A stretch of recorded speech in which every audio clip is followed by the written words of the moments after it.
Hi guys! Another day, another car na naman tayo. This is the X-Force GLS CVT 2025. At ano nga ba ang review ng X-Force GLS 2025? Tara, samahan nyo ako.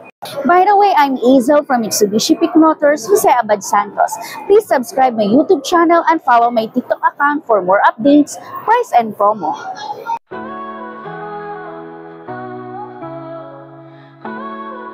Si X-Force ay aerodynamic fascia loop. Then ang kanyang front grille ay honeycomb grille design. With T-shape with daytime running light, LED, and fog lamp with LED na rin. And for the tire naman, two-tone alloy wheels 18-inch. Then apat na ang kanyang disc brake.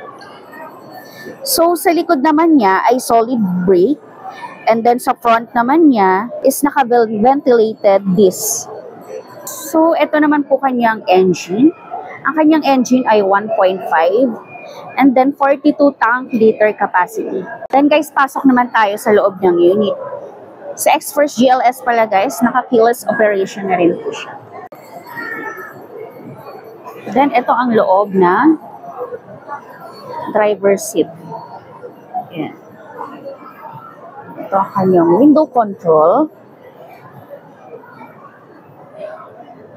Steering wheel is 3-spoke leather wrap.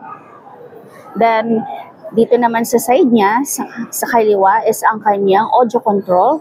Ang upuan ni GLS is naka-high fabric. With 8-inch meter cluster. And then ang kanyang SDA ay 12.3 with auto-climate aircon, with CVT transmission, auto-hold and parking brake. And meron na rin siyang drive mode. And ito naman ang kanyang push-button start engine. Then ang yan ang kanyang dashboard. And then meron po siyang Yamaha speaker. So, kung mahilig po kayo mag-sound trip, ito yung dumadagundong na speaker na sobrang ganda sa tenga. Meron na rin po itong 2-cup holder and then center console. Kasya po dito ang 350 ml na bottle, 4. Super spacious na rin po siya. At malawak na rin ang kanyang legroom.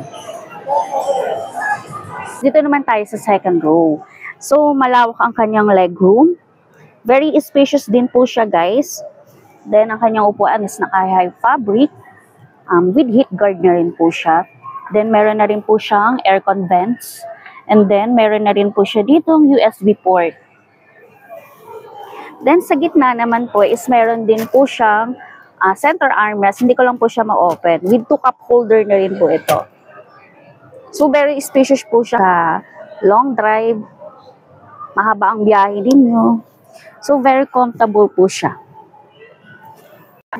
So, dito naman tayo sa likod ng unit. Si GLS po ay meron po siyang spoiler, pin antenna, with LED third brake light, with reverse camera, with the rear T-shape with LED combination snap. And then si X-Force GLS is manual tailgate po siya pagka in-open nyo. Ang kinaibahan lang po kay X-Force GT top of the line is po siya, automatic tailgate. And for only 0 down payment, meron ka ng X-Force GLS 2025. Depende sa inyong bank approval. Then, ang SRP ng X-Force GLS 2025 is 1,367,000. And for the GT naman po is 1.581. Paano mag-apply? Ask me for more. Thank you for watching. Thank you all for watching this here video.